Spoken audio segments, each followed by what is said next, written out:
ولا تیسوا من روح اللہ انہ لا ییأس من روح اللہ الا القوم الکافرون، کہ تم اللہ رب العزت کی رحمت سے، اللہ رب العزت کی جو آسرا ہے، اللہ رب العزت کی جو ایک ساتھ ہے، اس سے کبھی بھی مایوس نہ ہو۔ اللہ سے مایوس وہی ہوتا ہے جو کافر ہوتا ہے، جس کو اللہ پر یقین نہیں۔ یعنی فیصلہ کرنا ہمارے نوجوانوں کے لیے اتنا مشکل ہے، جبکہ اللہ کے نبی صلی اللہ علیہ وسلم کی سیرت میں ہمیں ان فیصلوں پر، ان معاملات پر ہر چیز نظر آتی ہے۔ تو یہ آزمائشیں، یہ تکلیفیں، یہ پریشانیاں، ہم نے بڑے بڑے موٹیویشنل اسپیکر ان کو یہ چورن بیچتے ہوئے دیکھا، ان کے اپنے منجن ہوتے ہیں۔ میں جتنے بڑے بڑے موٹیویشنل اسپیکر ہیں وہ آپ کو غموں کے چورن بیچ رہے ہوتے ہیں، دھوکوں کے چورن بیچ رہے ہوتے ہیں، غداریوں کے، بے وفائیوں کے، فیلئر کے چورن بیچ رہے ہوتے ہیں۔ یہ سارے چورن ہیں۔ اصل موٹیویشنل یہ ہے کہ آپ نے اللہ کے نبی صلی اللہ علیہ وسلم کی سیرت پر مطالعہ کر کے اس پر زندگی گزاریں۔ آپ کو پھر کسی اور موٹیویشن کی ضرورت نہیں ہے۔ تو انشاءاللہ یہ آزمائشیں بھی، یہ تکلیفیں بھی، یہ پریشانیاں بھی، یہ فیصلہ کرنے کی کم ہمتی بھی، عمل پر جڑے رہنے کی بھی، اور استقامت اور ثابت قدمی، یہ سب کی سب آپ کی بہتر ہو جائیں گی۔ لیکن شرط یہ ہے کہ اس کے لیے رسول اللہ صلی اللہ علیہ وسلم کو صرف مانے نہیں، آپ صلی اللہ علیہ وسلم کو جانے۔ السلام علیکم ورحمۃ اللہ وبرکاتہ۔ الحمد للہ رب العالمین والصلاة والسلام علی اشرف الانبیاء والمرسلین وعلی آلہ وصحبہ اجمعین ومن تبعہم بإحسان الی یوم الدین۔ قال اللہ تعالی فی کتابہ المجید بسم اللہ الرحمن الرحیم لقد كان لكم في رسول الله أسوة حسنة لمن كان يرجو الله واليوم الآخر رب اشرح لي صدري ويسر لي أمري واحلل عقدة من لساني يفقهوا قولي رب زدني علما وفهما سبحانك لا علم لنا إلا ما علمتنا إنك أنت العليم الحكيم اللهم صل على محمد وعلى آل محمد كما صليت على إبراهيم وعلى آل إبراهيم إنك حميد مجيد۔ تمام قسم کی حمد و ثنا، تعریفات، بلندی، برتری، کبریائی، عظمت و جلالت اللہ رب العزت وحدہ لا شریک کے لیے ہے، جو تمام جہانوں کا خالق و مالک اور اکیلا عبادت کی مستحق ہے۔ اس کے بعد ہزاروں، لاکھوں، کروڑوں، ان گنت بے شمار درود و سلام محمد رسول اللہ صلی اللہ علیہ وآلہ وسلم کی ذات اقدس پر، کہ جنہیں اللہ رب العزت نے ہادی و رہبر اور رحمت بنا کر مبعوث فرمایا۔ موجودہ دور کے اندر جہاں بہت سارے آزمائشیں، فتنے اور بہت ساری رکاوٹیں نوجوان نسل کے سامنے ہیں، ان میں ہم کچھ بیماریاں ایسی دیکھتے ہیں جو بڑی سر فہرست ہیں، اور جب وہ بیماریاں بڑھنے لگتی ہیں، ان کے اثرات انسان پر زیادہ ہونے لگتے ہیں، تو پھر ان کے اثرات اس سے بھی زیادہ خطرناک ہوتے ہیں کہ ان اثرات کے تحت انسان پھر جو راہیں انتخاب کرتا ہے وہ اس بیماری سے بھی زیادہ خطرناک ہوتی ہے۔ نا امیدی ہو گئی، مایوسی ہو گئی، انزائٹی ہو گئی، خود کو کسی جگہ پر اسٹک کر لینا، آگے نہ بڑھ پانا، فیصلہ کر لینا، اس کام کو کرنے کی ہمت نہ کرنا، یا کام کا ارادہ کر لینا اور اس کو مکمل کرنے کا یا شروع کرنے کا فیصلہ نہ کر پانا، اور کسی کام کو اگر آغاز بھی کر لیں تو پھر اس پر ثابت قدمی کا نہ رہنا، اپنے لیے اس کو بوجھ سمجھنا، اور اس کام میں کچھ عرصے بعد دل کا اچاٹ ہو جانا اور لگنا کہ اس سے کچھ بہتر ہونا چاہیے تھا، یا یہ وہ رزلٹ نہیں آ رہے، بے صبری کا ہونا۔ ایسی بہت ساری مشکلات ہیں جو مجموعی طور پہ معاشرے میں نظر آتی ہیں، اور نوجوان جو اپنے زیادہ تر مسائل لے کر آتے ہیں، وہ چاہے دینی معاملات میں ہوں یا دنیاوی معاملات میں ہوں۔ دینی میں ہوں تو یہی سوالات ہوتے ہیں کہ جی اپنے آپ کو بڑا تیار کرتے ہیں دین کے کام کے لیے، دین کی خدمت کے لیے، عبادات کے لیے، اور دل میں عزم بھی ہوتا ہے لیکن کر نہیں پاتے۔ ارادہ ہوتا ہے کہ جی فجر کی نماز باجماعت ادا کریں گے، لیکن صبح سستی ہو جاتی ہے۔ اللہ کی راہ میں کچھ خیر کا کام کرنے کا ارادہ رکھتے ہیں، لیکن آخر میں آ کر ہمت کمزور پڑ جاتی ہے۔ روز فیصلہ کرتے ہیں، روز ارادہ کرتے ہیں، لیکن عمل اس پہ ہو نہیں پا رہا ہوتا۔ اور پھر اگر اس درجے سے آگے نکل جائیں، دینی معاملات کی اگر فکر نہ ہو، دنیا کی بات کر لی جائے، تو دنیاوی معاملات میں بھی بہت سے نوجوانوں کے سوالات اسی طرح ہیں۔ اس طرح کا کاروبار شروع کرنا چاہ رہا ہوں، کچھ دوست مل کر ایک وینچر کرنا چاہتے ہیں، یوں کرنا چاہتے ہیں، لیکن شروع نہیں کر پا رہے، سمجھ نہیں آ رہی کہاں سے شروع کریں، شروع کیا تھا لیکن فوری طور پر اس کے رزلٹس نہیں مل رہے، یا جو ہم نے توقع کر رکھی تھی وہ ہائپ نہیں مل رہی، تو وہاں پر بھی بڑی جلدی ایک یوں سمجھ لیجئے کہ نا امیدی اور مایوسی چھا جاتی ہے۔ اور اس کی بنیادی وجہ جو موجودہ معاشرے میں ہے، بہت سی وجوہات ہو سکتی ہیں، یعنی اس میں یہ بھی ہے کہ اپنے سے کامیاب لوگوں پر نظر ڈال کر راتوں رات ان جیسا بننے کی کوشش ہونا، یا پھر دنیا کی چکا چوند کو دیکھ کر اپنے لیے ایسا ٹارگٹ مقرر کر لینا جو ٹارگٹ فوراً یا آرام سے نہیں ملتا، یا حلال راہ سے نہیں ملتا، یا اس کے لیے راستے کٹن ہیں اور بڑا وقت مانگتا ہے اس جگہ تک پہنچنا، یا اس کے عوامل دوسرے ہوتے ہیں۔ لیکن ایک بہت بڑی وجہ جو مجھے نظر آتی ہے عموماً میں معاشرے میں مسائل کو دیکھتا بھی ہوں، کیونکہ دم اور رقیہ کا معاملہ بھی زیادہ تر لوگ آتے ہیں، جنات جادو کے معاملات لے کر بھی ان کی بھی کونسلنگ، اس کے علاوہ دیگر نفسیاتی عوارض سے بھی لوگوں کی کونسلنگ، یہ سارے معاملات دیکھنے ہوتے ہیں، تو اس میں بہت ساری چیزیں زیادہ تر جڑی ہوئی ہوتی ہیں انسان کے دماغی اور دل کے تعلق سے۔ یعنی اگر 100 بندے اگر اپنے پاس آئیں کہ جن کو یہ لگتا ہے کہ وہ آگے نہ بڑھ پا رہے، یا عبادت نہیں کر پا رہے، یا کاروبار نہیں چل رہا، یا گھر کے اندر خوشیاں نہیں ہے، یا رشتہ نہیں چل پا رہا، یا بچے جو ہیں وہ کنٹرول میں نہیں، تو اس کی بنیادی وجہ یا تو جادو ہے، یا نظر بد ہے، یا وہ، اور ان میں سے 95% لوگوں کا وہم ہوتا ہے، ایک نفسیاتی عارضہ ہوتا ہے، اور خواہ خواہ پہ خود تصور کر کے بیٹھے ہوتے ہیں۔ 5% لوگوں کے کیس جینین ہوتے ہیں، ان 5% میں بھی کچھ ایسے ہوتے ہیں کہ وہ صرف سنت کی اتباع کر لیں، اور چند ہلکا پھلکا جو ایک شریعت نے رستہ بتایا ہوا ہے ان چیزوں سے بچنے کا، اس کو اپنا لے تو جان چھوٹ جاتی ہے۔ اور پھر اس میں سے کوئی 2 یا 3 کیسز ایسے ہوتے ہیں جو تھوڑے سے مشکل اور واقعی جن کو ایک اوریجنل کیس کہا جاتا ہے۔ لیکن زیادہ تر جو 90-95% کیسز ہیں، ان سے میں عموماً ایک سوال کرتا ہوں، میں ان سے کہتا ہوں کہ مجھے یہ بتائیے گا کہ اللہ کے نبی صلی اللہ علیہ وسلم کو جانتے ہیں، مانتے ہیں؟ کہا کہ جی بالکل جانتے بھی ہیں، مانتے بھی ہیں۔ میں نے کہا کہ کتنا جانتے ہیں؟ کہا کہ جتنا جاننا ایک مسلمان کے لیے ضروری اتنا تو جانتے ہیں۔ کہ اچھا، دنیا میں کوئی آئیڈیل ہو، کوئی شخص ہو جسے آپ اپنا رول ماڈل سمجھتے ہوں، اس جیسا بننا چاہتے ہوں، یا اس جیسا دکھنا چاہتے ہوں، یا اس جیسی کامیابیاں حاصل کرنا چاہتے ہوں، اس کے بارے میں کتنا جانتے ہیں؟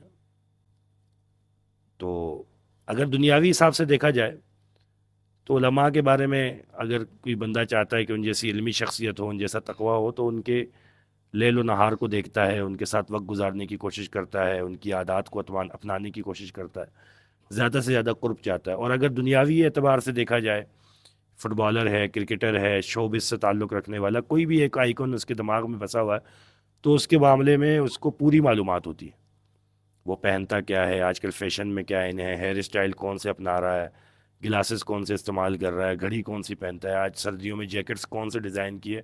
یعنی وہ اتنا آئیڈیلزم میں اتنا آگے جاتے ہیں کہ جو چیز اس نے پہن لی وہ چیز اسی شخص نے اپنانی ہے اور پہننی ہے، تاکہ اس جیسی چیزیں وہ استعمال کر سکے۔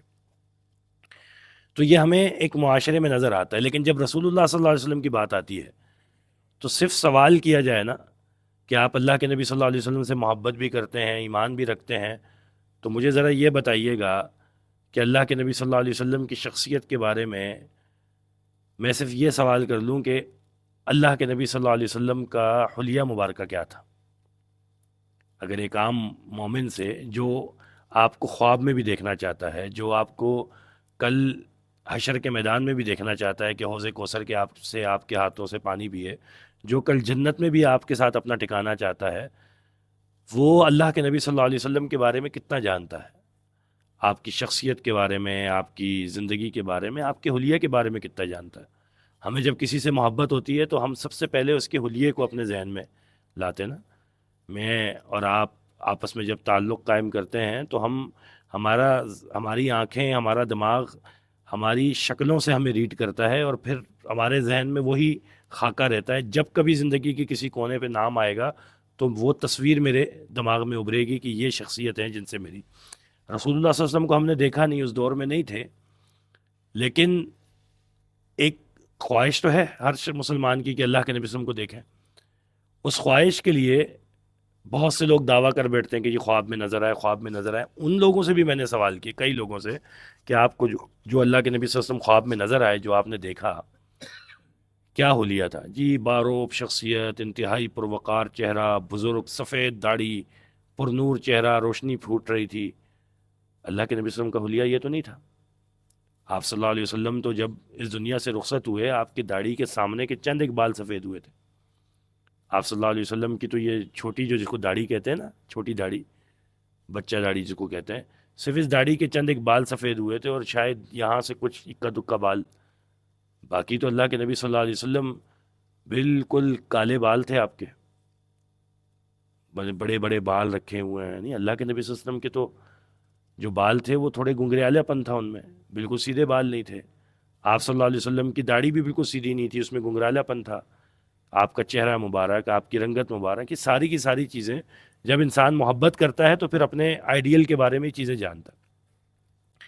پھر آسانی بھی ہوتی ہے، اگر اللہ کسی کو یہ سعادت دے دے کہ خواب میں انہیں یہ شخصیت نظر آئے، تو ان نشانیوں کو سامنے رکھتے ہوئے وہ یقین کر سکتا ہے کہ میں نے جس شخصیت کو دیکھا وہ رسول اللہ صلی اللہ علیہ وسلم ہی ہے، کیونکہ احادیث میں اور آپ کے حلیہ مبارکہ کے بارے میں جو کچھ بتایا جاتا ہے وہ یہی ہے۔ یہ تو صرف حلیے سے مبارک تعلق ہے۔ آپ کی اللہ کے نبی صلی اللہ علیہ وسلم کی جو حیات مبارکہ تھی، اس کے زندگی کے کون کون سے پہلو ہمیں پتہ ہیں جو ہماری زندگی سے ریلیٹ کرتے ہو۔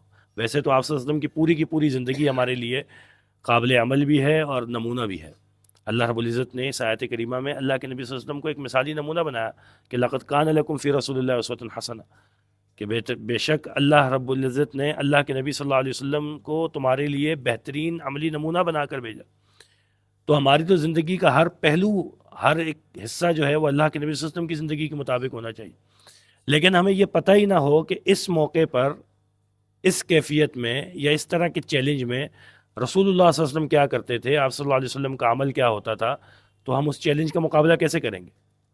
اپنے طریقے سے کریں گے، لوگوں سے پوچھیں گے کہ آپ اس چیلنج کا کیسے مقابلہ کریں گے۔ لیکن اگر سیرت کا مطالعہ کیا ہوا ہے، پڑھا ہوا ہے، آپ صلی اللہ علیہ وسلم کی سیرت پہ بغور آپ لوگوں نے غور و فکر کیا ہوا ہے، تو پھر ایسی مشکلات میں آپ کے سامنے فوراً رسول اللہ صلی اللہ علیہ وسلم کا عمل آتا ہے۔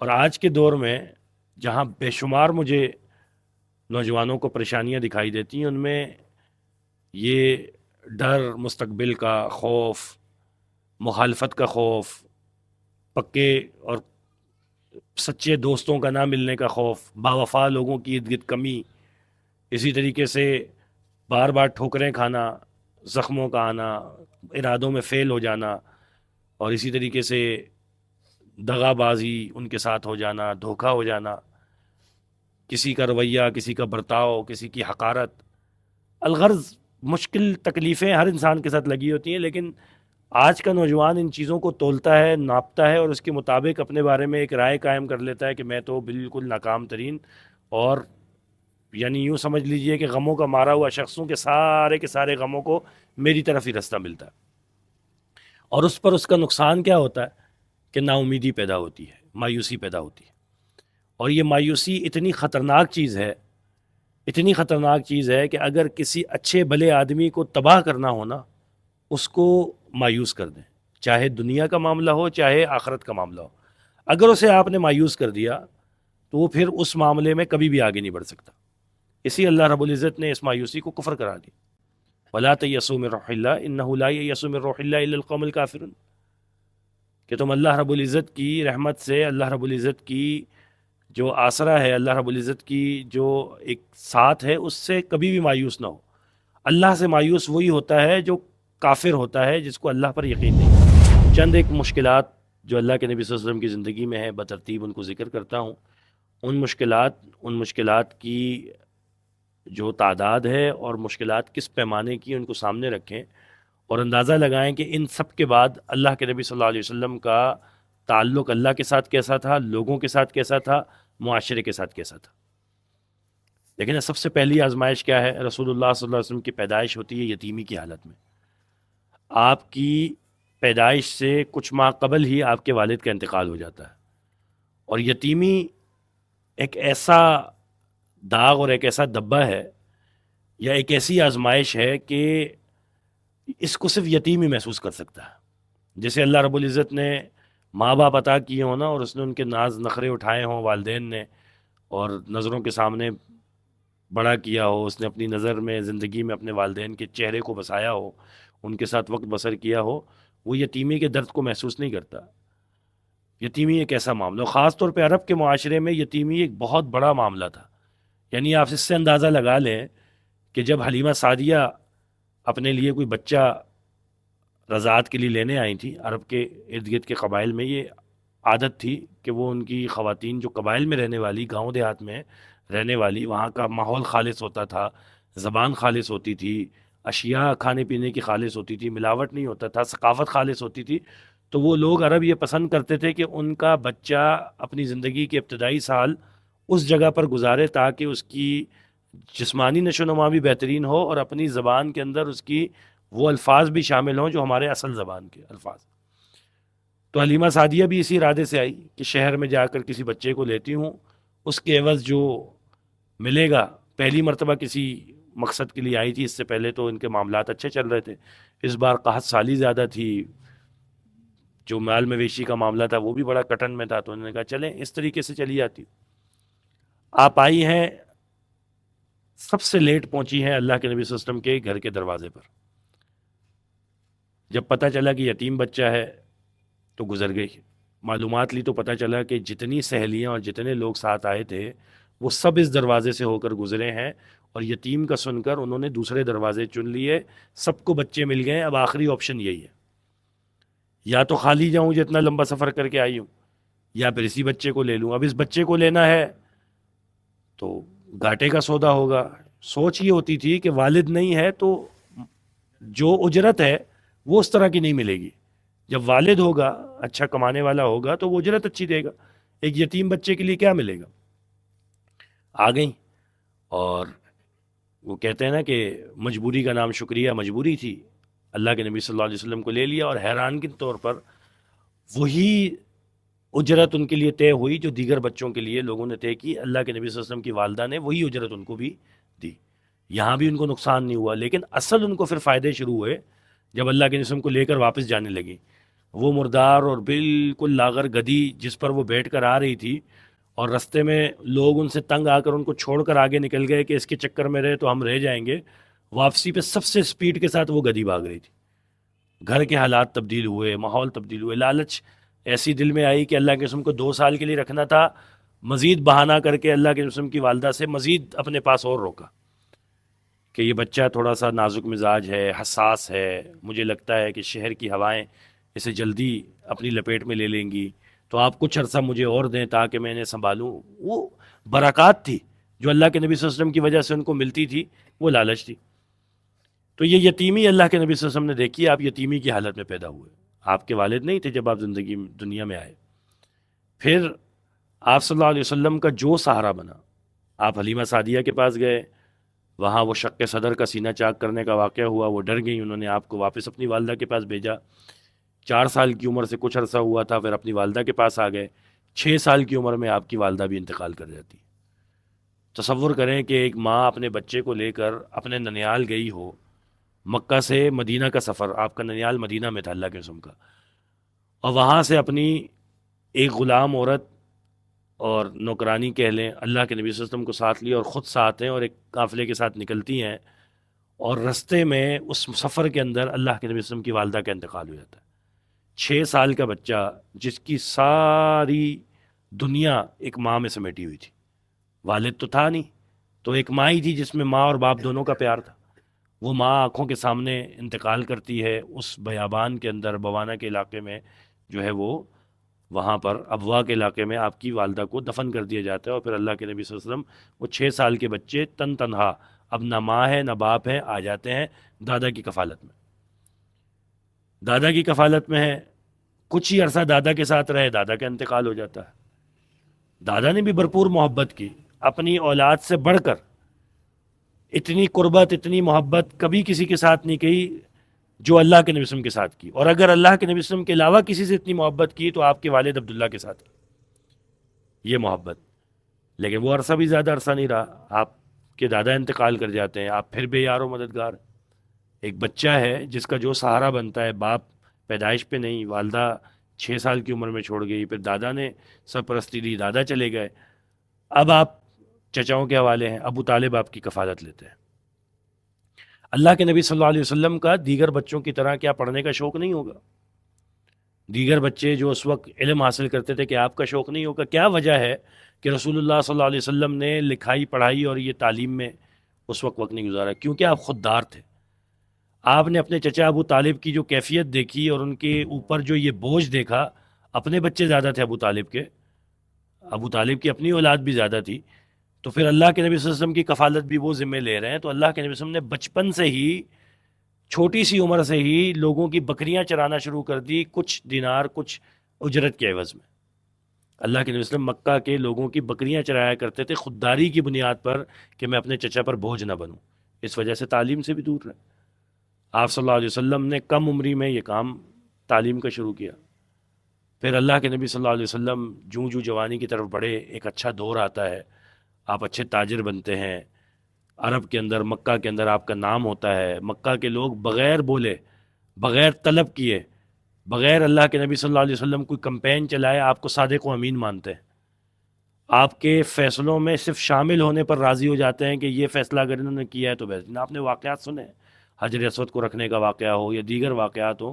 مکہ کی سرزمین پر اگر کسی سے پوچھ لے تو آنکھ بند کر ایک ہی نام لیتے تھے کہ احمد یا محمد. یہ وہ شخصیت ہے جو سب سے زیادہ سلجھا ہوا، سب سے زیادہ جو ہے وہ ہمارے درمیان امانت والا اور ہمارے درمیان صداقت والا بندہ.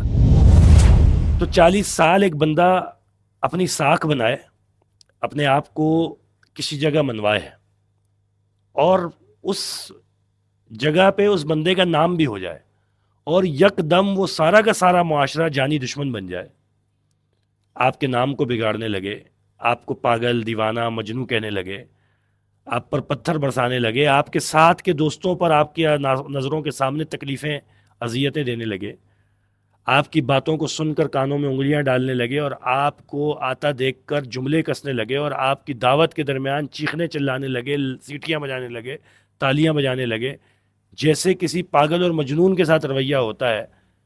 اس شخصیت کا کتنا بڑا ظرف ہوگا کہ 40 سال میں جو ایک مقام، ایک نام تھا، وہ پل بھر کی دعوت کی وجہ سے لوگوں نے بلا دیا. وہ محمد صلی اللہ علیہ وسلم جنہیں وہ صادق و امین کہا کرتے تھے، اچانک سے ان کا نام بدلنا شروع کر دیا. اللہ کے نبی صلی اللہ علیہ وسلم کا نام بگاڑتے تھے، آپ کو مزمم کہا کرتے تھے. کیا کہتے تھے؟ محمد کا مطلب کیا ہے؟ جس کی تعریف کی گئی ہو، بہت زیادہ تعریف کی گئی. اور مزمم کا مطلب کیا ہے؟ جس کی بہت زیادہ مذمت یا برائی کی گئی. صحابہ نے آ کے فرمایا کہ اللہ کے قسم یہ آپ کو مزمم کہتے ہیں اور مزمم کو گالی بھی دیتے ہیں. تو اللہ کے قسم فرماتے ہیں کہ میں تو محمد ہوں، مجھے تو نہیں پتا مزمم کون ہے، اور اچھا ہے کسی مزمم کو گالی دیتے. اللہ نے ان کو زبانوں پر وہ نام جاری کر دیا، محمد نام کو چھوڑ کر اس کو گالی دیتے. اب آپ پر آزمائشیں شروع ہوتی ہیں، آپ راہوں سے گزرتے ہیں، مکہ کے اوباش اور بدماش آنکھوں سے ایک دوسروں کو اشارے کرتے ہیں، جان بوجھ کے پوری فیلڈنگ سیٹ کر کے کھڑے ہوتے ہیں کہ اللہ کے نبی صلی اللہ علیہ وسلم کو ڈرانا ہے کہ یہ گزرے، ہم ایک دوسرے کو اشارہ کریں اور اس اشارے میں یہ پیغام ہو کہ ابھی کوئی حملہ کرنے والا ہے، تاکہ آپ رستوں میں امن کے ساتھ نہ گزریں.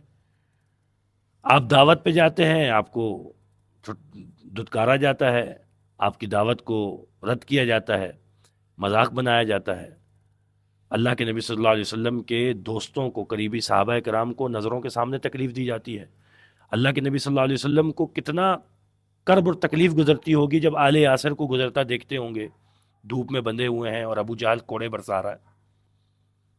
کیا اللہ کے نبی صلی اللہ علیہ وسلم یہ برداشت کیسے کرتے ہوں گے؟ اللہ کے رسول یہ برداشت کہ آپ پر ایمان لانے کی بنیاد پر ایک پورے گھرانے کو سر عام مارا جاتا ہے.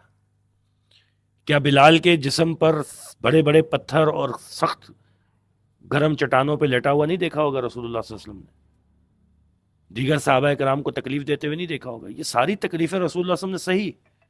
ہماری دوستیاں یاریاں ہوتی ہیں نا، ہمارے دوست کے گریبان پر کوئی ہاتھ ڈال دے، ہم بھول جاتے ہیں کہ سامنے کتنے لوگ ہیں، کیا ہیں. وہ بات کی بعد میں دیکھی جائے گی، ایسی کی تیسی. ابھی تو فی الحال دوست کے ساتھ کھڑے ہو نا. تو رسول اللہ صلی اللہ علیہ وسلم سے زیادہ وفادار کوئی دوست تھا؟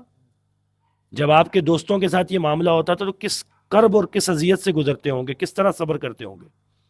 یہ تو اللہ کی وحی تھی نا جس نے آپ کی تربیت کر رکھی تھی کہ آپ انہیں بھی صبر کی تلقین دیتے تھے کہ آل یاسر صبر کرو، اور خود بھی صبر پہ رہتے تھے، کوئی الجھتے نہیں تھے، بس لوگوں کو واضح و نصیحت کرتے تھے.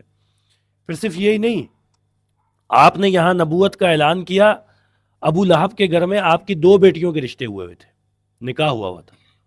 اس بدبخت نے سب سے پہلا کام کیا کیا؟ آپ کی دونوں بیٹیوں کو طلاق دلوائی. ایک والد کے لیے بڑا کرب کا معاملہ ہوتا ہے بیٹیوں کی طلاق. اللہ کے نبی صلی اللہ علیہ وسلم نے وہ کرب بھی دیکھا، یتیمی بھی دیکھی، والدین کا انتقال بھی دیکھا، اپنے بڑے بزرگ جو آپ کو سہارا دیتے ہیں ان کا گزرتا بھی دیکھا، پھر لوگوں کے رویے بدلتے ہوئے بھی دیکھے، لوگوں کی طرف سے لعنت و منامت، گالم گلوچ اور آپ کے ساتھ ہاتھا پائی بھی دیکھی، اپنے دوستوں کو ظلم کے اندر پستے ہوئے بھی دیکھا، اور پھر بات گھرانے میں آتی ہے اپنی بیٹیوں کو طلاق ہوتے بھی دیکھی، صرف دین کی خاطر. یہ معاملہ یہاں نہیں رکتا.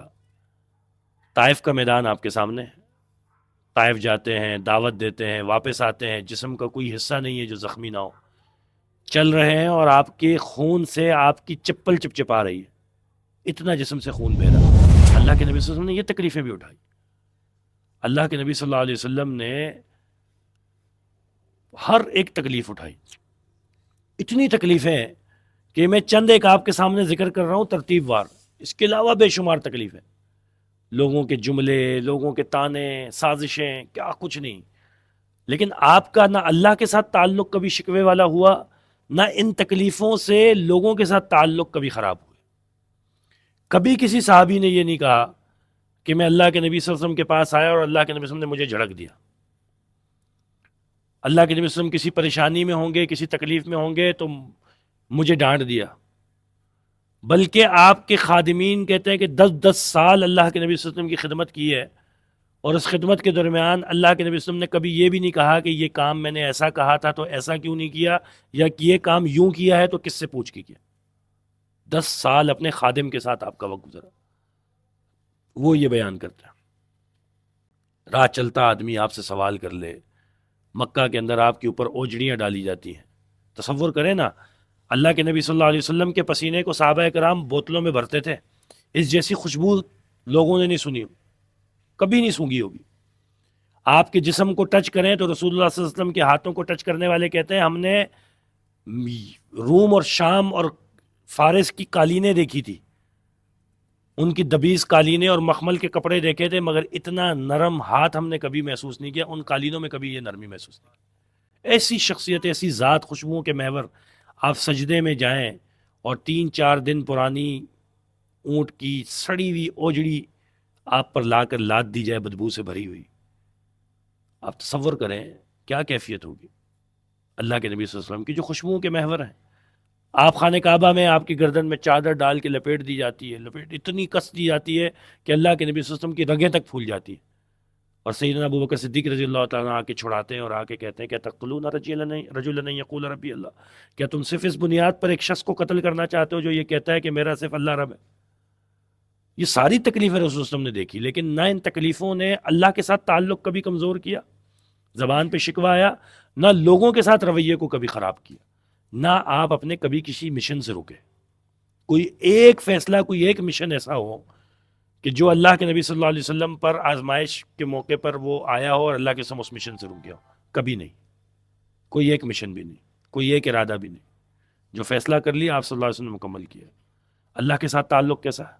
یہ ساری آزمائشیں رسول اللہ صلی اللہ علیہ وسلم نے دیکھی ہیں. اللہ کے حکم کے بغیر آئی ہوں گی؟ نہیں، اللہ کا اذن تھا تو یہ آزمائشیں آئی ہیں. لیکن راتوں کو کھڑے ہو کر جب نماز ادا کرتے ہیں تو اتنی لمبی نماز ادا کرتے ہیں کہ پاؤں سوج جاتے ہیں. سیدہ عائشہ پوچھتی ہیں کہ اللہ کے نبی صلی اللہ علیہ وسلم آپ اتنی لمبی عبادت کرتے ہیں، آپ کے پاؤں سوج جاتے ہیں، اتنی لمبی عبادت نہ کیا کریں. آپ کو تو اللہ رب العزت نے اگلے پچھلے سارے گناہ معاف کر دیے. تو کیا فرماتے ہیں؟ افلا اکون عبدا شکورا، کہ جس رب نے مجھ پر اتنے احسان کی اس کا شکر گزار بندہ نہ بن جاؤں. یہ ساری آزمائشیں سائڈ پر ہیں. اللہ کے نبی صلی اللہ علیہ وسلم اللہ کے شکر کی ادائیگی میں اپنے آپ کو اس طریقے سے تھکا. ایک لمحہ کبھی ایسا نہیں گزرا کہ جس میں رسول اللہ صلی اللہ علیہ وسلم نے ناشکری پر مبنی کوئی جملہ کہا ہو۔ ہماری کیفیت کیا ہوتی ہے؟ تھوڑی سی آزمائشیں آتی ہیں، تھوڑی سی مشکلات آتی ہیں، سب سے پہلے اگر بدگمان ہوتے ہیں، بدظن ہوتے ہیں، تو کس سے ہوتے ہیں؟ اللہ رب العزت سے۔ اللہ میں تو تیری دین میں بھی جڑا تھا، میری عمر کے نوجوان تو رات کو، ہفتے کی رات کو اس ٹائم کیفوں پہ بیٹھے ہوئے ہوتے تھے، شیشہ پی رہے ہوتے تھے، ویبس لگا رہے ہوتے تھے، ہوٹلنگ گیدرنگ ہوتی تھی، گپ شپ ہوتی تھی، کوئی میچ چل رہا ہے اس کی میچ دیکھ رہے ہیں، کوئی ہوٹلنگ پہ بیٹھے ہیں، کوئی گانا ہے، کوئی دوستوں کی محفل، ریکارڈ لگ رہا ہے، ایک دوسرے کی کھینچا تانی کر رہا ہے، طرح طرح کی محفلیں ہوتی ہیں، سارے وہ کرتے تھے۔ میں اللہ دیکھ تیری راہ میں آ کر مجلس میں بیٹھتا تھا، درس سنتا تھا، مجھ پہ آزمائش آ گئی۔ اب مجھ پہ آزمائش آئے گی تو کیا کروں گا؟ تو نے میرا خیال نہیں رکھا تو میں تیرے راہ پہ کیوں چلوں؟ اور ایسے بے شمار لوگوں کو دیکھ۔ ہم یہ ایگزیبیشنز کرتے ہیں نا، جو ہماری سیرہ ایگزیبیشنز ہے، شاید آپ لوگوں کو علم میں ہو، المدینہ اسلامک ریسرچ سینٹر کا ایک پروجیکٹ ہے، تو ہم یونیورسٹیز کالجز میں جاتے ہیں، وہاں پر یہ ایگزیبیشن کرتے ہیں، تو اس کے بعد بہت سے نوجوان آتے ہیں اپنے مسائل لے کے۔ ایک با حجاب با پردہ خاتون لڑکی آ کر یہ کہے کہ میں نے تو بہت عرصہ پہلے سے اللہ کو ماننا ہی چھوڑ دیا، پتہ نہیں کوئی اللہ ذات بھی ہے کہ نہیں۔ کیوں؟ اس لیے کہ میری تو کبھی کوئی دعا اللہ نے سنی نہیں، میری تو ساری مشکلیں ویسی کی ویسی ہی رہی، میں نے تو تہجدیں بھی پڑھی، میں نے دعائیں بھی مانگی، میں نے تو التجائیں بھی کی، میں نے تو اللہ سے گڑ گڑائی بھی، میں نے تو منتیں اور نظریں بھی مانگنی، میری تو کبھی مشکل نہیں ٹلی، تو لہٰذا میرے ذہن میں یہ آیا کہ اللہ ہے ہی نہیں۔ مطلب یہ آزمائش تھی اس کے لیے، وہ آزمائش میں پوری نہیں اتری۔ آپ پر، ہم پر جب کوئی تکلیف آئے اور اس آزمائش کی وجہ سے ہم اللہ سے دور ہو جائیں تو سمجھیں کہ وہ عذاب ہے، اور تکلیف آئے اور اس تکلیف کی وجہ سے اللہ کے قریب ہو جائیں تو سمجھے وہ آزمائش نہیں، رحمت تھی۔ اللہ کا یہی نظام ہے۔ انبیاء علیہ الصلوۃ والسلام پر آزمائشیں آتی تھی، وہ اللہ کے اور قریب ہوتے تھے، اللہ نے ان کو رحمت والا بنا دیا۔ لیکن جب کسی پہ آزمائش آئے وہ اللہ سے دور ہو تو اللہ ان کو ذلیل و رسوا کر دیتا، اپنی رحمتوں سے دور کر دیتا۔ اللہ کے ساتھ تعلق کمزور نہیں ہوتا۔ آج جو انزائٹی، نا امیدی، مایوسی، دل میں خلش، ایک غیر مطمئن سا اور دل میں ہمیشہ سا ایک ارتعاش کا رہنا، اضطرار جو کیفیت ہوتی ہے رہنا، اس کی بنیادی وجہ اللہ کے ساتھ وہ لگاؤ، اللہ پر وہ توکل، وہ یقین، وہ اللہ کا شکر اور وہ تعلق نہیں ہے جو ہونا چاہیے۔ ورنہ مومن آدمی کبھی اللہ سے مایوس نہیں ہو سکتا، مومن آدمی کبھی بھی اللہ سے، اور جو مایوس نہیں ہوتا نا، وہ دنیا کی کسی بھی مشکل اور کسی بھی پریشانی کو ہنس کھیل کر نمٹ لیتا ہے۔ اللہ اس کو طاقت دیتا ہے، اللہ اس کو حوصلہ دیتا ہے، اسے پتہ ہوتا ہے کہ بے چینی کا علاج اللہ کا ذکر ہے۔ دوسرا، اللہ کے نبی صلی اللہ علیہ وسلم کی زندگی میں ہمیں یہ ملا کہ ساری آزمائشوں کے باوجود اللہ کے نبی صلی اللہ علیہ وسلم اللہ کے ساتھ مخلص رہے اور کبھی زندگی میں شکوہ نہیں کیا۔ دوسرا، لوگوں کے ساتھ مخلص رہے، کبھی زندگی میں نہیں کیا۔ ہمارا کیا ہوتا ہے؟ ساری زندگی دوستی یاری رہے، آپ کے 10 کام اس نے کیے ہوں، 10 معاملات دیکھے ہوں، کبھی کسی ایک لمحے پر وہ چوک گیا، آپ کی ایکسپیکٹیشنز پہ پورا نہیں اتر پایا، کوئی مجبوری سامنے آ گئی، آپ کو اس کی مجبوری بھی نہیں پتہ کہ کس وجہ سے اس کام سے انکار کر دیا، اس بات میں ساتھ کھڑے ہونے سے منع کر دیا، اس موقع پر ساتھ دینے سے منع کر دیا۔ ساری کی ساری دوستی، یاری، تعلق، پچھلا وقت سب ختم کر کے انسان اس کے دشمن، وہاں سنا بھی دے گا، 4 جگہ بیٹھے گا، اس کی برائی بھی کرے گا، پھر ہر جگہ بیٹھے گا، بھائی میں نے تو لوگوں پہ اعتماد کرنا چھوڑ دیا ہے، لوگ ایسے ہوتے ہیں، لوگ ایسے ہوتے ہیں، اے یار یہ تو سب پیسے گئے ہیں، 4 دن ساتھ کھانے پہ بیٹھو تو سب ساتھ ہے، یہ وہ پھر بڑا فلاسفر ٹوٹا ہوا دل لے کر ہر ایک کو ارسطو بن کے واقع سنا رہا ہوتا، جیسے دنیا کے سب سے بڑے غم اس نے جھیلے۔ رسول اللہ صلی اللہ علیہ وسلم کے ساتھ تو اپنوں نے دغا کی، وہ مکہ والے جنہوں نے آپ کو مکہ کی سرزمین سے نکالا، جب فتح یاب ہو کے آپ مکہ میں داخل ہوئے تو کیا فرمایا؟ آج میں تمہارے ساتھ کیا کروں گا جو یوسف نے اپنے بھائیوں کے ساتھ کیا کیا؟ لا تثریب علیکم اليوم، جاؤ میری طرف سے تم سارے کے سارے آزاد ہو، جیسے پہلے عزت و شرف والے تھے ویسے آج عزت و شرف والے، کوئی انتقام نہیں لیتا۔ وہ طائف والے جنہوں نے لہو لہان کر دیا تھا، آپشن آ گیا کہ اللہ کے نبی صلی اللہ علیہ وسلم یہ آپ پر اتنا ظلم کیا ہے، اللہ نے مجھے بھیجا ہے، فرشتہ ہوں، پہاڑوں کی رکھوالی میری ذمہ داری ہے، حکم دیجئے تو دونوں پہاڑوں کو ملا کر ان کو سرما بنا دوں، چورا چور کر دوں، ان کی آبادیاں ہم نے نابود کر دوں۔ آپ نے کیا فرمایا؟ ہرگز نہیں، کیا پتہ ان کی آنے والی نسلوں میں سے اللہ رب العزت کو ہدایت دے۔ بڑا آدمی وہ ہوتا ہے جب موقع ملے اور وہ انتقام نہ لے اور بدلہ نہ لے۔ آپ کو اگر کسی دوست نے کسی محفل میں کچھ کہہ دیا نا تو آپ تو موقع تلاش کرتے ہیں، یار کوئی موقع مل جائے میں اس کا منہ دوبارہ اس کو ویسے ہی جواب دوں گا۔ دوست کیا، رشتہ دار ہو، قریبی ہو، کوئی بھی ہو، کبھی زندگی میں کر دیا۔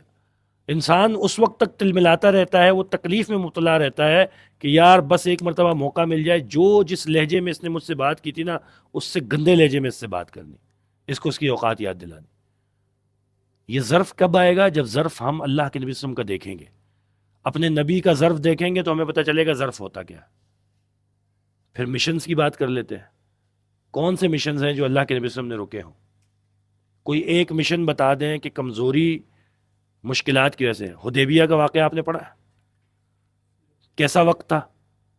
ارد گرد کے تمام صحابہ کرام ناراض ہو رہے ہیں کہ اللہ کے قسم کن شرائط پر آپ صلح کر رہے ہیں؟ یہ شرائط تو نہیں ہوتی، یہ شرائط تو نہیں، یہ جن شرائط پر آپ صلح کر رہے ہیں یہ شرائط تو ہمارے ہاں کمزور آدمی بھی نہیں مانتا۔ یعنی ایک شخص آئے اور آپ ان کے سامنے اپنا معاہدہ رکھ کے کہہ رہے ہیں کہ میں محمد رسول اللہ، وہ کہتا ہے کون محمد رسول اللہ؟ ہم تو کسی رسول اللہ کو نہیں جانتے، ہم تو اپنے اور آپ کو جانتے ہیں کہ آپ محمد ہیں۔ رسول اللہ پہ اگر سائن کر دیں تو مطلب یہ ہے کہ ہم نے تو آپ کو رسول مان لیا۔ تو آپ صلی اللہ علیہ وسلم صحابہ کرام کو فرماتے ہیں کہ مٹاؤ۔ کوئی ایک صحابی مٹاتا نہیں ہے، 2-3 مرتبہ فرماتے ہیں، پر اللہ کے قسم پوچھتے ہیں کہاں لکھا ہوا؟ فرمایا اللہ کے قسم اپنے ہاتھ سے مٹاتے ہیں۔ پھر شرائط بھی ایسی مانتے ہیں کہ جو شرائط اس وقت آج بھی بندہ پڑھے اور سوچے کہ کن شرائط کو اللہ کے قسم نے مان۔ لیکن اللہ کے نبی صلی اللہ علیہ وسلم کی بصیرت، اللہ کی طرف سے جو آپ کو وحی آتی تھی، اس بنیاد پر بعد میں وہ سارے صحابہ کرام کہتے ہیں کہ ہمیں افسوس ہوتا رہا کہ ہم نے اللہ کے نبی صلی اللہ علیہ وسلم کی اس وقت فوراً حکم کی تعمیل نہیں کی اور ہم حجت کرتے رہے۔ یعنی اسے اللہ رب العزت نے فتح مبین قرار دیا، صلح حدیبیہ، وہ فتح کی وجہ۔ ایسے بے شمار وہ ہیں معاملات۔ آپ صلی اللہ علیہ وسلم کی زندگی کے اندر جو سب سے آخری فیصلہ جو آپ نے لشکر تیار کیا تھا، کون سا لشکر تیار کیا تھا؟ آپ کی وفات سے پہلے 2 دن قبل ایک لشکر تیار کیا تھا، ان کے سپہ سالار مقرر کیے تھے اسامہ ابن زید۔ کیا عمر تھی ان کی؟ 16 سال 17 سال۔ اس عمر کے لڑکے کو اللہ کے نبی صلی اللہ علیہ وسلم نے ایک لشکر کا سپہ سالار بنایا اور کس کی طرف بھیجا؟ شام، رومیوں کی جانب، جو اس وقت کی قوت ہے، طاقت ہے، کہ یہ لڑکا جائے گا اور ان کا مقابلہ کرے گا۔ اور آپ کی وفات کے بعد سیدنا ابوبکر صدیق رضی اللہ عنہ جب اس کو واپس رکھنے لگے تو تمام صحابہ کرام آڑے آ گئے، لیکن انہوں نے کیا کہا کہ اللہ کے رسول کی زندگی کا آخری فیصلہ تھا اور آپ نے اس کو مقرر کیا تھا تو یہی جائے گا۔ یعنی اللہ کے نبی صلی اللہ علیہ وسلم نے اپنا کوئی مشن بھی، کوئی اپنا ہدف بھی ایسا نہیں چھوڑا کہ مشکلات و تکلیف کی وجہ سے اس ہدف سے رکے ہو۔ کہیں تو بارگین کرتا ہے نا آدمی۔ مکہ میں ہے، کفار یہاں تک آ گئے گھٹنوں کے بل کہ بھائی ٹھیک ہے کچھ لے دے کے معاملہ کر لیتے ہیں، یہ نہیں راضی ہوتے تو 1 سال آپ کے رب کی عبادت، 1 سال ہمارے رب کی عبادت، اس پر راضی نہیں ہوتے تو چلیں ہم جن کی عبادت کرتے ہیں آپ اس میں نہ ٹوکیں، آپ جن کی عبادت کرتے ہیں آپ کرتے رہیں، ہم آپ کو نہیں روکیں گے، لیکن ہمیں دعوت نہ دیں، ہمارے بازاروں گلی کوچوں میں نہ جائیں، ہمارے لوگوں کو اپنی طرف نہ کریں۔ کس پینترے پر وہ آئے، لیکن کیا اللہ کے قسم کا مشن رکا؟ نہیں رکا۔ تو جب ہم سیرت کا مطالعہ کریں گے نا، یہ آزمائشیں، یہ تکلیفیں، یہ پریشانیاں دیکھیں گے تو جو چیز ہمیں دین ہو یا دنیا ہو، جس کے بارے میں ہم نے فیصلہ کر لیا کہ یہ کرنا ہے اور وہ حق بجانب بھی فیصلہ ہے، تو پھر ہمیں اس میں کبھی مشکل نہیں ہوگی اس کو سر انجام دینے۔ اور یہ فیصلہ جو ہے نا، فیصلہ کرنے کی ہمت آج کل نوجوانوں میں کم ہے۔ سب سے مشکل کام ان کو فیصلہ کرنے لگتا ہے، کسی کام کو نبھانے یا کرنے کے لیے سب سے مشکل کام فیصلہ۔ وہ سب تو چھوڑیے، وہ اللہ موقع دے رہا ہوتا ہے اچھی عمر میں شادی کا، اس کا فیصلہ نہیں کر پاتے۔ ایسے بھی بیوقوف ہیں، میں نوجوانوں سے ملتا ہوں جو آ کے مجھ سے بڑا اچھا فیوچر بنانا ہے، ابھی میں نے بیوی کے بغیر کون سا فیوچر بنانا ہے؟ چھڑوں کا کوئی فیوچر ہے اس کو فیوچر کہتے ہیں آپ؟ مطلب آپ 18 19 سال 20 سال کے ہوئے ہیں، شادی کی خواہش ہوئی ہے، جسمانی آپ کی ضرورت اللہ رب العزت پوری کر رہا ہے، روحانی ضرورت پوری کر رہا ہے، نفسیاتی ضرورت پوری کر رہا ہے، بسم اللہ کریں۔ کون سا فیوچر بنانا ہے؟ کون سا تم نے یہ سوچا ہوا ہے کہ راکٹ انوینٹ کروں گا، اس پہ خود اور میں دونوں جا کر چاند پر بیٹھ کر نکاح کریں گے؟ یہ فیوچر ہے تمہارا؟ اللہ کے بندے، یعنی فیصلہ کرنا ہمارے نوجوانوں کے لیے اتنا مشکل ہے، جبکہ اللہ کے نبی صلی اللہ علیہ وسلم کی سیرت میں ہمیں ان فیصلوں پر، ان معاملات پر ہر چیز نظر آتی۔ تو یہ آزمائشیں، یہ تکلیفیں، یہ پریشانیاں، ہم نے بڑے بڑے موٹیویشنل اسپیکر ان کو یہ چورن بیچتے ہوئے دیکھا ہے، ان کے اپنے منجن ہوتے ہیں۔ میں جتنے بڑے بڑے موٹیویشنل اسپیکر ہیں وہ آپ کو غموں کے چورن بیچ رہے ہوتے ہیں، دھوکوں کے چورن بیچ رہے ہوتے ہیں، غداریوں کے، بے وفائیوں کے، فیلئر کے چورن بیچ رہے ہوتے ہیں۔ یہ سارے چورن ہیں۔ اصل موٹیویشنل یہ ہے کہ آپ نے اللہ کے نبی صلی اللہ علیہ وسلم کی سیرت پر مطالعہ کر کے اس پر زندگی گزارنی، آپ کو پھر کسی اور موٹیویشن کی ضرورت نہیں ہے۔ تو انشاءاللہ یہ آزمائشیں بھی، یہ تکلیفیں بھی، یہ پریشانیاں بھی، یہ فیصلہ کرنے کی کم ہمتی بھی، عمل پر جڑے رہنے بھی کی بھی، اور استقامت اور ثابت قدمی، یہ سب کی سب آپ کی بہتر ہو جائے گی۔ لیکن شرط یہ ہے کہ اس کے لیے رسول اللہ صلی اللہ علیہ وسلم کو صرف مانے نہیں، آپ صلی اللہ علیہ وسلم کو جانے بھی۔ ہمارا مسئلہ یہ ہے کہ ہم نے مانا بہت ہے، جانا نہیں ہے۔ ہم نے اللہ کے نبی صلی اللہ علیہ وسلم کو مانا تو بہت ہے، حرمت رسول پہ جہاں بھی قربان ہے، گردنیں کٹا دیں گے، نعرے بلند، یہ وہ، توڑ پھوڑ، گاڑیاں جلا دو، سب کچھ کر دو، کسی کو گستاخ رسول بول کے مار دو، لیکن اپنی زندگی پہ جب اللہ کے نبی صلی اللہ علیہ وسلم کی عملی تعلیمات لاگو کرنے کی باری آئے تو چور رستہ لے کے نکل جاؤ، وہاں منانی نہیں ہے۔ ہماری شادیاں، ہمارے محفلیں، ہمارے گھروں کے ماحول، یہ سب چیخ چیخ کے بتا رہے ہوتے ہیں کہ صرف آپ مانتے ہو، اپناتے بھی نہیں ہو، جانتے بھی نہیں ہو۔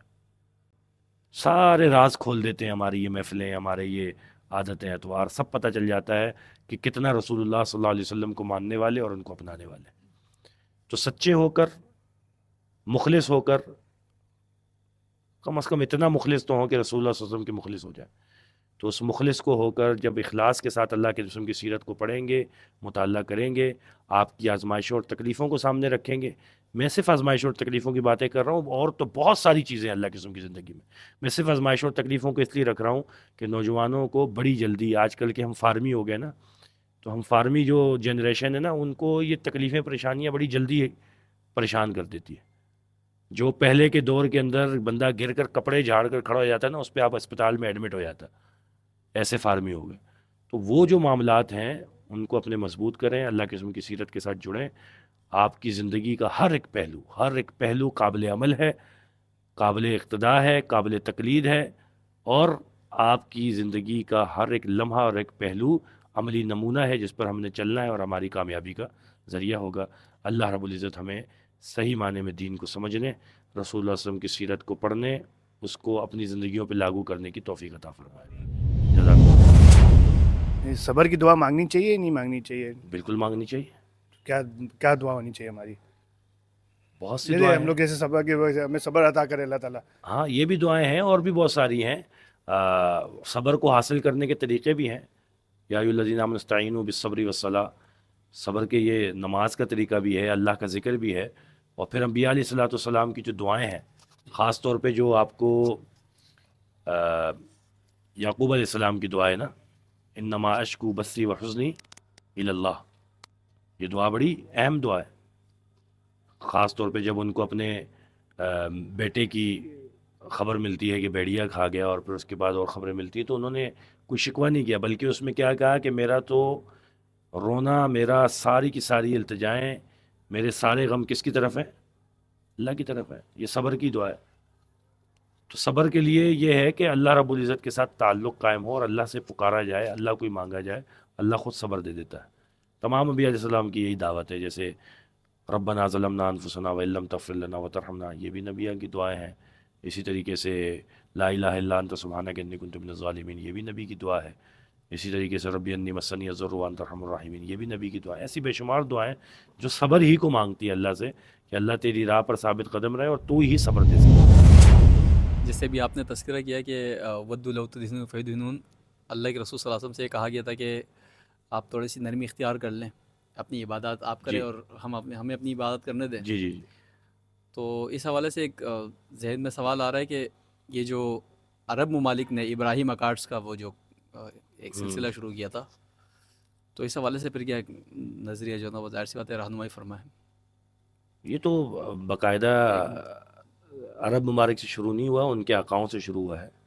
مغرب کا یہ وہ ہے ایک فلسفہ ہے ابراہیم اکارڈ کا، وہ اسے وہاں پر یورپ میں بھی نافذ کر رہے ہیں، اور کچھ عرب ممالک جو ان کے ساتھ شامل ہونا چاہتے ہیں وہاں پر بھی نافذ کر رہے ہیں. تو ایک ملغوبہ ہے، ایک ایسا چوچوں کا مربع بنا رہے ہیں جس کا کوئی فائدہ نہیں ہے، بلکہ صحیح اللہ کے رسول کا دین آنے کے بعد الیوم اکملت لکم دینکم واتممت علیکم نعمتی ورضیت الاسلام دینہ، یہ سب کامل ہونے کے بعد کسی اور دین کے ساتھ مل کر چلنا تو تک ہی نہیں بنتا نا. آپ صلی اللہ علیہ وسلم تو سیدنا عمر رضی اللہ عنہ کے ہاتھ میں دوسرے مذہب کی کتاب دیکھ کر اس کو اللہ کے نبی صلی اللہ علیہ وسلم ناپسند فرماتے ہیں. تو آپ یہاں تو عبادات کے پہلو ہی بدل رہے ہیں. ایک ہی بلڈنگ میں سارے ہوں گے، سب کی الگ الگ عبادتیں ہوں گی، سب کی مشترکات اٹھا لی جائیں گی، ان کے مطابق جو ہے وہ چلایا جائے گا، اس کو غلط نہیں بولا جائے گا، اس کو صحیح نہیں بولا جائے گا. تو یہ تو شریعت تو ہے ہی نہیں نا. یہ تو یوں سمجھ لیجئے کہ درمیان میں ایک ایسا مذہب اختیار، ایسا آپشن دیا جا رہا ہے کہ جو لوگ پہلے دین سے پھر کر ملحد قرار پاتے تھے یا مرتد قرار پاتے تھے نا، ان کے لیے درمیان کا راستہ نکالا جا رہا ہے کہ وہ دین سے نکل بھی جائیں اور کافر نہ قرار پائیں، اپنی منمانیاں بھی کریں. مطلب کوئی ذی شعور کوئی کلمہ گو پسند کرے گا کہ رسول اللہ صلی اللہ علیہ وسلم کے دین کے ساتھ کسی اور کی دین کی ملاوٹ کرے، تو وہ عرب کریں یا ہمارے ہاں بھی یہ مشن چل رہا ہے. کافی جو اتحاد بین المذاہب اور ان کی تنظیمیں جو کام کر رہی ہیں، کافی عرصے سے کام کر رہی ہیں. یونیورسٹیز کے کئی پروفیسر بظاہر تو دیندار ہیں، وہ یہ مشن لے کے چلتے ہیں، آتے ہیں اداروں سے رابطے کرتے ہیں. ہمیں کئی مرتبہ دعوت دی کہ بین المذاہب ہم آہنگی کا ایک وہ سلسلہ ہے، اس کا اگلا قدم یہی ہے. ہاں، کو کوشش یہ ہے کہ جی مل بانٹ کے رہیں، ان کو ان کی زندگی جینے دیں، اپنا چھوڑو نہیں دوسروں کی چھیڑو نہیں، یہ والی کہانیاں جو ایک نعرے ہوتے ہیں شروع سے. تو یہ ایک ڈکوسلہ ہے، کچھ بھی نہیں ہے. آپ سست ہو کر ان کے ساتھ مل بھی جائیں گے، وہ پھر بھی آپ کی جڑیں کاٹیں، یہ تو پتہ ہے نا. تو پھر ایسی قربانی کا کوئی سمجھ نہیں آتا. بلکہ بہت بڑا بجٹ اس وقت امریکہ کی طرف سے اور ان کی طرف سے بہت بڑا بجٹ جو ہے وہ مسلم ممالک پہ خرچ کیا جا رہا ہے یہ ابراہیم اکارڈ والے مشن پہ. بلکہ کئی اسلامک سینٹر امریکہ میں اور یورپ میں بنائے جا رہے ہیں جس میں مشترکات پہ کام کیا جائے گا، اور بڑی بڑی نامی گرامی شخصیات مسلم ممالک سے بھی لے کے جا رہے ہیں کہ جو اس کی نمائندگی کریں گے اور لوگوں کو اس طرف راغب کریں گے. فتنے ہیں، فتنوں کی ایک شکل ہے. السلام علیکم. وعلیکم السلام. جو آپ نے ابھی کہا کہ حضور صلی اللہ علیہ وسلم پسند نہیں فرماتے تھے دوسرے مذہب کی کتاب، تو کمپیریٹیو ریلیجن کی جو پڑھائی ہوتی ہے اپارٹ فرام آسمانی کتابوں، جیسے یہ ہندوازم کی ہو گئی، بدھزم کی ہو گئی، جی. تو ان کو پڑھنا چاہیے. اگر آپ کی فیلڈ ہے اور آپ اس فیلڈ میں آپ کا واسطہ پڑتا ہے، آپ مناظر بننا چاہ رہے ہیں اور اپنی دعوت و تبلیغ کے معاملات میں ایسے لوگوں سے اٹھنا بیٹھنا ہے کہ ان کی تعلیمات کو جان کے ان کے درمیان دعوت کا کام کرنا چاہتے ہیں، تو پھر تو کوئی منع نہیں کرے گا. لیکن اس کے لیے لازم ہے کہ آپ کی اپنی بنیاد مضبوط ہو، کیونکہ مسئلہ یہاں نہیں آتا کہ آپ ان کا مطالعہ کر رہے ہیں. عمر رضی اللہ تعالیٰ عنہ کے تو امکان بھی نہیں تھا کہ وہ بہکیں گے، اللہ کے نبی صلی اللہ علیہ وسلم ساتھ تھے، کوئی مسئلہ آتا تو لیکن یہ جو فتنے ہوتے ہیں نا، یہ بڑی خاموشی کے ساتھ انسان کے دل میں گھر کرتے ہیں.